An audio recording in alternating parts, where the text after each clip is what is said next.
Hi, Vicky. Let's have a look at your next essays now. So this is the part-time job essay. The issue of whether students should work part-time or solely focus on their studies has become controversial in many societies in the past few years. Okay, nice use of vocabulary, solely, controversial. Although working can cultivate teenagers possessive soft skills, it must not be forgotten that children can be easily distracted from their schooling by the countless temptations in the real world. Okay, sounds a bit emphatic, but I really hope that you develop this part a bit. Okay. Another thing, you say children. If you mean children, children are a certain category of young people that broadly ranges from 0 to, let's say, 12, right? And then we have teenagers.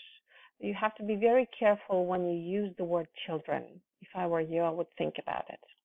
However, I believe the merits of part-time working, and I would use part-time hyphenated, surpass the negative aspects. I would say no. Okay, that's fine. That's fine. Okay. Okay, and I also expect this part to be developed in one of the body paragraphs, right? On the one hand, there is irrefutable evidence that working after school is beneficial to students. The central reason behind this is twofold. Okay. Firstly, learning should not be limited in classrooms, not be limited to classrooms, right? Limited to something.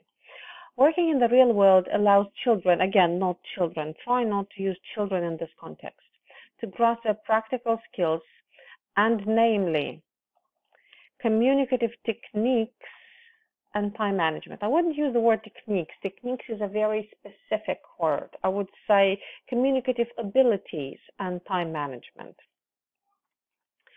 Secondly, employers tend to be in favor of candidates with part-time experience prior to their graduation from universities. Okay, this there, it's confusing. It makes you think about both employers and candidates.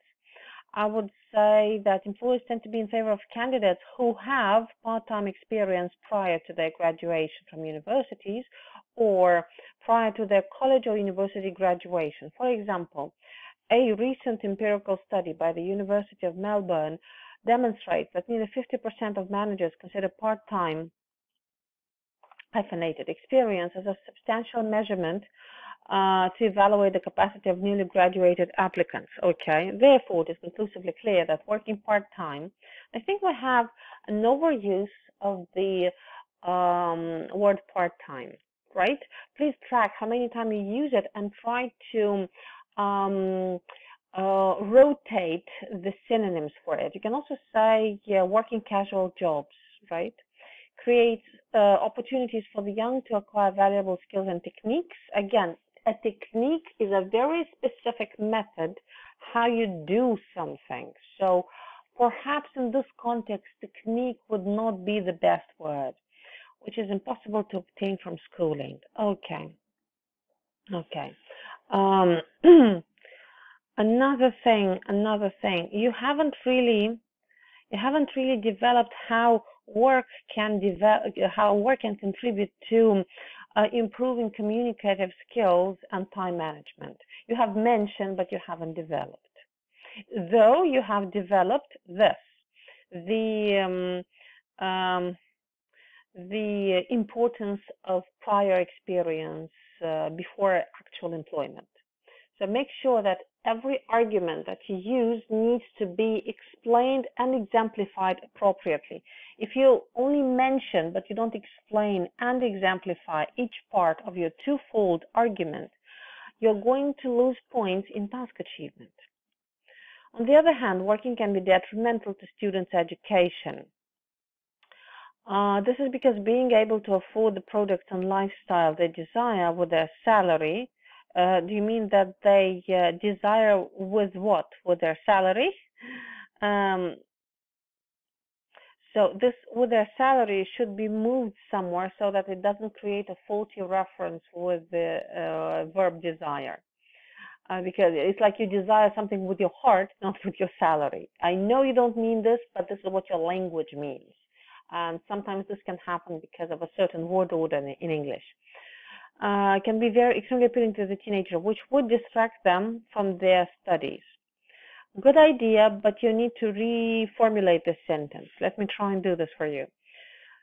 This is because being able to afford, this is because once they have their first salary, being able to afford the product and lifestyle they desire can be extremely appealing to teenagers. And this will or would or does distract them from their studies, something like that. According to the study conducted by the UK Education Department, more than 30% of teenagers dropped out of their high schools after they started their part-time jobs. Okay.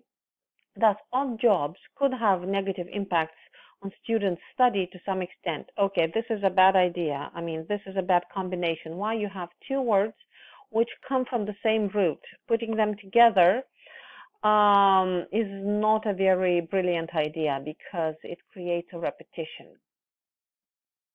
It's like the teachers teach every day, something like this. Okay, okay, this is an okay paragraph. This is an okay paragraph. You have everything in place, but still I have a feeling that it's slightly underdeveloped. Perhaps you could explain more what exactly you mean by the product and lifestyle. Do you mean they will go clubbing? Do you mean that they will, okay, they started being able to buy themselves the latest iPhones. So how is this going to affect their studies? Perhaps you need examples of products and lifestyle. You could simply do with a simple such as, and this could work. Okay, I feel that this paragraph was better developed. Still, it's not completely developed, right? Because I told you the first sub-argument is not exemplified, but it is still better developed than the second one. Now let's have a look at a conclusion. In conclusion, even though it could be a considerable distraction to teenagers, the positive aspects of working part-time, even though what could be a considerable distraction to teenagers. If you say that, if you use this it, you really need to use working part-time as a subject here. You could do it like this. Even though it could be a considerable distraction to teenagers, working part-time does have positive aspects which are invaluable. Yes, then the grammar will be perfect. Otherwise, the sentence is not very grammatical. Again, it has structural deficiencies that subtract from the quality of your language. If students are able to obtain a balance between working and studying, they would benefit from it tremendously in their future life. Okay, balance. You haven't spoken much about balance here. Perhaps you should. Another argument, perhaps, for the detriment to their education, students may be tired and may not cope with their assignments on time, something like this. And this would lead us to the idea of balance. So you're concluding on something that apparently hasn't been mentioned in a body paragraph. So please take note of that. Now let's have a look at the cover letter. Dear Sir, Madam, I'm contacting you to express my interest in the junior architect position posted on your website. Please find the attached resume and portfolio above and allow me to introduce my qualifications and experience. Okay. I wouldn't say introduce you, allow me to introduce myself, but you could say to outline or present, I would say. Recently, I have recently graduated with a Master of Architecture, can say, degree, and graduated from the University of Melbourne. This is, you can simply skip this and say from the University of Melbourne, because this becomes excessive. I'm confident in my knowledge and skills in building design and construction, and proficient in numerous software, namely Photoshop and AutoCAD. Okay, very nice. I have always been fascinated with architecture which combines aesthetic values and practical functions. Designing houses which not only serve the needs of the dwellers but also enrich their life experience is my career goal. I would add my ultimate career goal. I have 6 months I have a not here. I have a 6 month working experience as an intern in Dillon Architect at, I'm not sure whether it should be at a company, which allowed me to familiarize with Australia building codes and enhance my presentation skills. Okay, I would be grateful if you could consider me as a candidate for the position, for the above mentioned position, and provide me a chance to speak to you. I look forward to hearing from you at your earliest convenience. Okay, this should be a separate sentence. Yours faithfully, Vickey Evans. Great, Vickey. Okay, I think this is a great letter. Just make sure that you have taken note of the remarks that I made, and I would also connect these two paragraphs because apparently you have too many paragraphs. I mean, it's not completely wrong, but paragraphing which is too how to call it, which is too, like, having too many paragraphs is not a great idea because it becomes difficult to track how your ideas are organized. Anyway, great job on the letter. I think it's not your first cover letter that you're writing, but mind my suggestions about the essay. Anyway, great job, and keep up this great work and continue to improve.